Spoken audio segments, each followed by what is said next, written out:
I never imagined my life would take this turn. My name is Rita, and this is my journey. I was born to hardworking farmers who instilled in me the importance of diligence from an early age.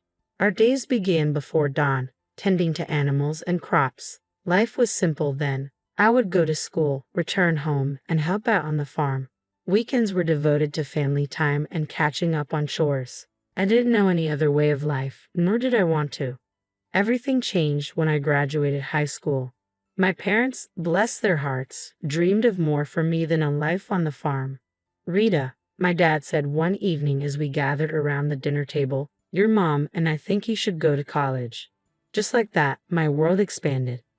I packed my bags and moved to the city, a place so foreign it felt like another planet. College was an adventure. The classes were engaging, but it was the people who truly opened my eyes. I met kids from diverse backgrounds, each with dreams and ambitions I had never considered. And then I met Jack. We crossed paths in my second year. He was charming, confident, and unlike any farm boy I knew. Jack had a clear vision for his future, or so I thought. Life's too short to waste working yourself to the bone, he'd say, lounging on the grass outside the library. We should enjoy ourselves while we're young. I was captivated. Here was someone who viewed life as an adventure, not just an endless cycle of chores. We began dating, and before long, marriage became a topic of conversation. When I told my parents, they were cautious. They wanted to meet Jack, to get to know the man who had stolen their daughter's heart.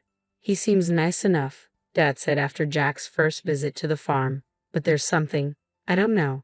Just be careful, Rita. I dismissed his concerns. What did my old-fashioned father know about modern love?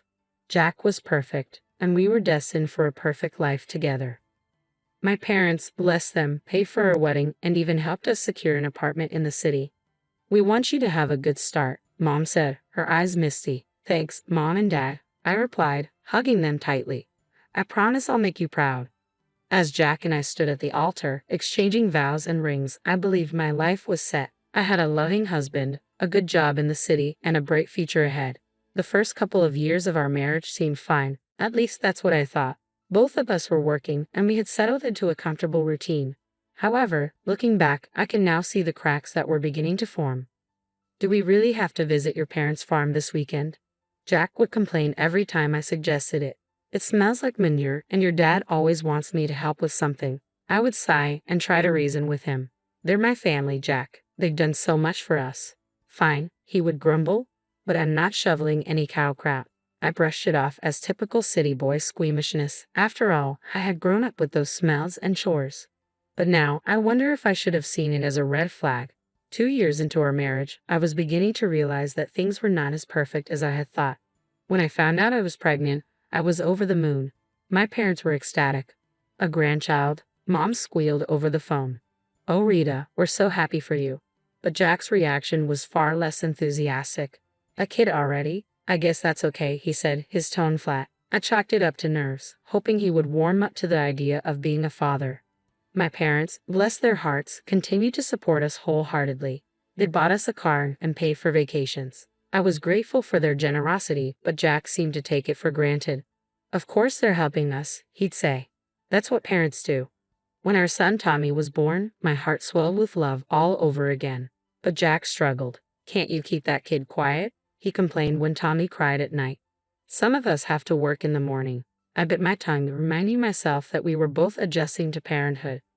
Life went on, and we visited the farm when we could. However, Jack's reluctance grew with each trip. Your dad wants me to help fix the tractor again, he'd grouse. I'm not a mechanic, for Christ's sake. I would watch my dad and Jack working together, both stained and sweaty. Then I would patiently explain each step while Jack grimaced and fumbled with the tools. Then tragedy struck. Within a year, both my parents passed away. I was devastated. They're gone, Jack. I sobbed into the shoulder. I can't believe they're gone. He patted my back awkwardly. It'll be okay. At least they left us the farm. His words jolted me. The farm, my family's legacy, and all he could think about was what we had inherited.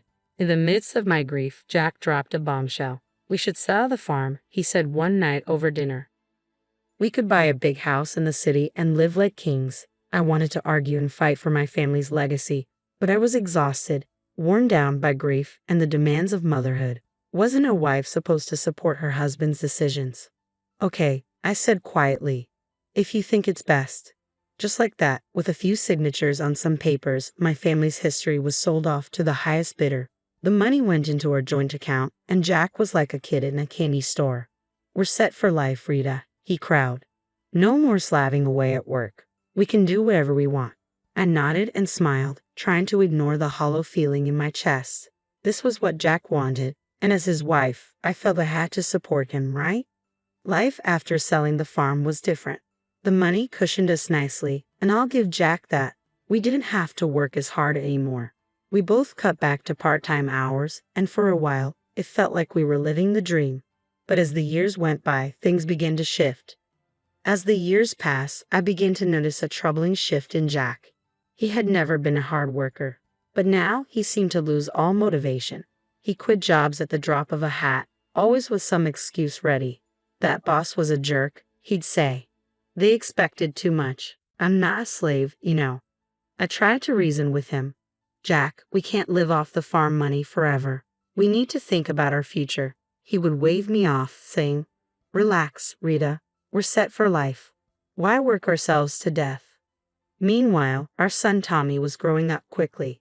He graduated high school, then college, and before I knew it, he was working and living on his own. I was proud of him, but I miss having him around.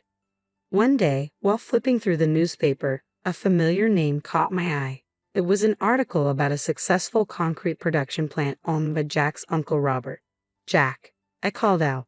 Did you see this article about your Uncle Robert? His face darkened. I don't want to hear about that old tyrant, he snapped. I knew the story, at least Jack's version of it. His parents had died when he was young, leaving him in the care of his uncle. Jack had always told me how Robert had been overbearing and controlling, trying to force him into the family business. He never listened to what I wanted, Jack had said years ago. It was always about what he thought was best. So I left and started my own life. Looking at Jack now, lounging in his robe at 2 in the afternoon, I couldn't help but wonder if there was more to the story. Maybe it's time to make peace, I suggested gently. It's been years, Jack. People change. Jack's reaction was explosive. Make peace with that control freak. No way in hell, Rita. Drop it. I let the conversation go, but it left me unsettled. There was so much anger and resentment in him. I began to wonder what else Jack was carrying around. What other parts of himself he was hiding. That quiet Sunday afternoon, I overheard Jack on the phone. His voice was curt, dismissive. I'm not interested in his life, and it doesn't concern me, he said sharply before hanging up. My curiosity got the better of me. Who was that, honey? His face was a mask of indifference. Hospital. My uncle's sick. If he kicks the bucket, at least I'll finally get something out of him. I stared at him, shocked. Jack, that's a terrible thing to say. He raised you. Yeah, and made my life hell, he snapped. I'm not going to see him. End of story. Watching Jack settle back into his armchair with the remote in hand, something inside me snapped. This wasn't the man I married. This wasn't the person I thought I knew. Without a word to Jack, I went to her bedroom and called Tommy. Hey, sweetie, I said when he picked up. How would you feel about meeting your great uncle? Tommy was surprised but agreed readily. An hour later, we were walking into the hospital, my heart pounding. The ICU was a maze of beeping machines and hushed voices. There, in a bed surrounded by monitors, lay Jack's Uncle Robert. He looked small and frail, nothing like the tyrannical figure Jack had described. When we entered and introduced ourselves, his eyes filled with tears. Rita, Tommy, he said, his voice weak but warm. Oh, I've wanted to meet you for so long. Over the next hour, Robert shared his side of the story, how he had taken Jack in after his parents died and raised him as his own. I love that boy, Robert said, his voice cracking. I had always wanted Jack to have everything, a chance to carry on the family business, to build a good life. But it seemed Jack had other plans. He claimed he didn't want the responsibility. I don't want to work hard like you do, staying up nights worrying about the business, he said. As Robert spoke, a sinking feeling settled in my stomach. His words painted a picture I recognized all too well. Jack demanded that I sell the business, shaking his head. He wanted me to set him up with a monthly allowance, an apartment, and a car. He said I owed him a carefree life. I glanced at Tommy and saw my own shock reflected in his eyes. That's not how life works. I told Jack firmly. Robert continued, insisting that money needed to be earned. I pleaded with Jack to stay and learn the business, but he grew angry, proclaiming he'd find a rich wife and never have to work a day in his life. As I sat in Uncle Robert's hospital room, memories from the past decade began flooding back, fitting together like pieces of a puzzle.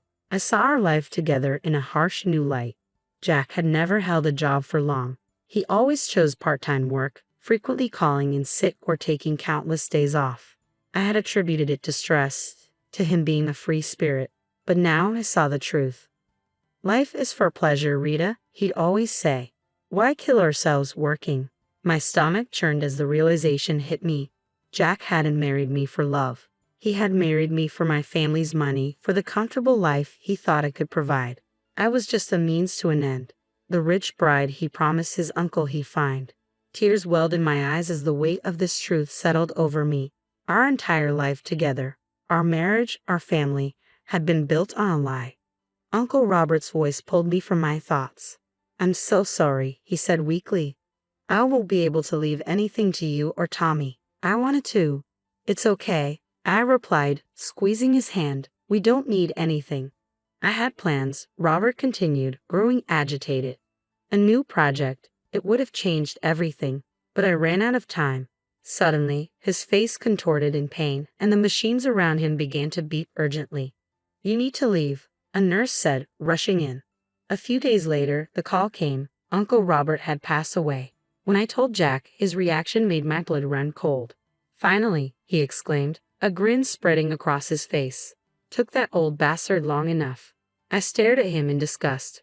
Jack, he was your uncle. He raised you. Jack waved me off dismissively. Yeah, so when's the funeral? Do we have to go to that? In the end, Jack didn't attend. Tommy and I organized the funeral ourselves, a small, dignified affair that I hoped would make Uncle Robert proud. While I grieved for a man I barely knew, my husband was at home gleefully calculating his newfound wealth. The estate's got to be worth at least $10 million, he mused, his eyes gleaming with anticipation. I overheard Jack on the phone when I got home, exclaiming, can you believe it? I'm rich. I watched him strut around our house, boasting about his inheritance, and felt nothing but revulsion. This wasn't the man I thought I married. This was a stranger wearing my husband's face. Then things took a turn for the worse. You know, Rita, Jack said one evening, his eyes icy, you're getting kind of old for me. I think I'm ready for an upgrade. I couldn't believe my ears. Excuse me. He shrugged, not even bothering to hide his indifference. You heard me. I'm rich now. I can do better. Over the next few weeks, Jack's behavior grew increasingly erratic. He'd stay out late, stumbling home in the early hours, reeking of booze and perfume. More than once, I spotted lipstick stains on his collar. Each time I confronted him, he brushed me off, sneering, mind your own business. You should be grateful I come home at all. One night, as I lay awake, listening to Jack stumble in at 3:00 a.m., I realized something had to change. I couldn't continue living like this. I deserved better. But more importantly, I needed to uncover the truth about Jack, about the inheritance, and about the life I thought we built together. The morning after yet another night of Jack coming home at dawn, I'd had enough. Where were you? I demanded, my voice trembling with anger and hurt. Jack squinted at me through bloodshot eyes, narrowing them in disdain. None of your damn business, Rita. You should be grateful I even come back. His words struck me like a slap. Grateful? Is that what you think our marriage is? Ignoring my question, Jack fixed me with a calculating gaze. So, how much is left from your parents' inheritance? We must have some savings, right? His sudden change of topic caught me off guard. Jack, we've spent it all. The accounts are empty. His face twisted into a mask of disgust. Empty? You've got to be kidding me. He paced the room, muttering to himself before turning back to me, ice colder than before. Well, I guess that's it then. I'm done here. Done with you. Before I could respond, the front door swung open, and Tommy walked in, his eyes widening as he took in the scene. Instantly, Jack's demeanor shifted. He plastered on a fake smile and approached our son. Tommy, my boy, just the person I wanted to see. I need you to sign something for me, Jack said, pulling a document from his pocket and thrusting it at Tommy. It's just a formality. You're renouncing any claim to Uncle Robert's estate. Since there's no will, it all comes to me anyway. Tommy looked at me, confusion evident on his face. I nodded, and without hesitation, he took the paper and signed it. Jack's grin was triumphant as he snatched the document back. Then, as if a switch had been flipped, he turned to me, all pretense stripped away. "I want a divorce," he announced, his voice cold and flat. "I never loved you, Rita. I just tolerated you for your parents' money. But now I'm rich. I don't need you anymore." His words struck me like physical blows, even though I had suspected it. Hearing it laid out so brutally felt like a gut punch. "I'm moving to Uncle Robert's house," Jack continued, already pulling out a suitcase. "Don't try to contact me. It's over." And just like that, he was gone. 30 years of marriage packed away in a suitcase as he walked out the door. I stood there, frozen, trying to process what had just happened. It felt surreal, like a nightmare I couldn't wake up from. "Mom," Tommy's voice was soft and concerned. "Are you okay?" I turned to my son, my rock, and felt the dam break. Tears streamed down my face as Tommy wrapped his arms around me. "It's okay, Mom," he murmured, holding me tight. "We'll get through this. You're strong. You'll be okay." As I clung to my son, sobbing into his shoulder, a small part of me marveled at the man he had become. Kind, compassionate, everything his father was not. "You're the best thing he ever did," I whispered to Tommy. "The only good thing to come out of this marriage." Tommy squeezed me tighter, and in that moment, I knew that no matter what happened next, I wasn't alone. I had my son, and together we would face whatever came our way. The weeks following Jack's departure were a blur of pain and disbelief. I tried to keep my head held high and focus on moving forward, but it wasn't easy, especially when Jack seemed determined to flaunt his new life in my face. It started with the Facebook posts, pictures of Uncle Robert's mansion. Now Jack's new home flooded his timeline. I tried to ignore it and concentrate on healing, but then the photos changed. A young woman began appearing in them, blonde and beautiful, barely older than our son. In one photo, Jack had his arm around her, both of them grinning at the camera. The caption made my stomach churn. "Meet my fiancé, Candy. Upgrade complete." The calls started almost immediately. Friends, acquaintances, even Tommy's old school teachers. Everyone asking questions I couldn't and didn't want to answer. "Rita dear, is everything okay? We saw Jack's posts. What's going on? Are you and Jack really?" I couldn't take it anymore. The humiliation, the constant reminders of Jack's betrayal were too much. So I did something I never thought I would. I called Jack and asked to meet. After consulting with a lawyer, the day of the meeting finally arrived. I waited at our old favorite cafe, divorce papers in hand. Jack swaggered in, Candy on his arm. She couldn't have been more than 25, her face caked in makeup, giggling at something Jack whispered in her ear. Well, Jack smirked, pulling out a chair for her. "If it isn't the old ball and chain, Candy honey, meet Rita, the starter wife." Candy shot me a pitying look that ignited a fire in my chest, but I kept my cool. "I have the divorce papers here," I said, sliding them across the table. "I'm not asking for much, just the house. You can keep everything else." To my surprise, he picked up the pen without argument. "Fine. Have your little house. I've got bigger and better things now." He scrawled his signature across the documents, then turned to Candy, his voice dripping with insincerity. "Now I can finally be with someone I truly love. Someone worthy of me." I gathered the papers, my hands trembling slightly as I walked out of the cafe. Behind me, I heard Jack's mocking laughter, but I didn't look back. I had what I came for. The next day, I filed for divorce. As I handed the papers to the court clerk, I felt a weight lift off my shoulders. For the first time in months, I could breathe again. Life has a funny way of serving up justice when you least expect it. For me, it came in the form of a headline splashed across the local newspaper. "Local business tycoon's empire crumbles. Nephew left with massive debt." It turned out Uncle Robert had taken out a huge loan just before his death, hoping to expand the business. He'd mentioned something about a new project during our hospital visit, but Tommy and I hadn't grasped the implications at the time. Now it all made sense. I watched from a distance as Jack's new life unraveled around him. He sold the factory, the mansion, the cars, everything, and still owed nearly $1 million. The cherry on top, Candy packed her bags and left the moment she realized Jack wasn't the wealthy catch she thought he was. I'd be lying if I said I didn't feel a twinge of satisfaction. Karma, it seemed, had finally caught up with Jack. Then one rainy evening, there was a knock at my door. I opened it to find Jack standing there, looking nothing like the smug, wealthy man who had walked out on me months ago. He was disheveled, his eyes red-rimmed and desperate. "Rita," he said, his voice cracking. "I have been such a fool. I see that now. Please, can we talk?" Against my better judgment, I let him in. For the next hour, I listened as Jack poured out his heart. He told me how he'd lost everything and how he had finally realized what truly mattered in life. "I was wrong, Rita," he said, his eyes pleading. "So wrong. But I see now that you were the only one who ever truly cared for me. The only one I've ever really loved." Then, to my utter disbelief, Jack got down on one knee and produced a small velvet box. "Rita, please give me another chance. Marry me again. Together we can overcome anything." For a moment, I was speechless. Then I did something that surprised even me. I laughed. It started as a small chuckle and grew into full-blown laughter, tears streaming down my face. Jack's expression fell. "What's so funny?" When I finally caught my breath, I looked him straight in the eye. "Oh, Jack, did you really think it would be that easy? That you could treat me like garbage, throw me away, and then come crawling back when things got tough?" His expression darkened. "Now listen here," he snarled, jumping to his feet. "This is my house, too. I have rights."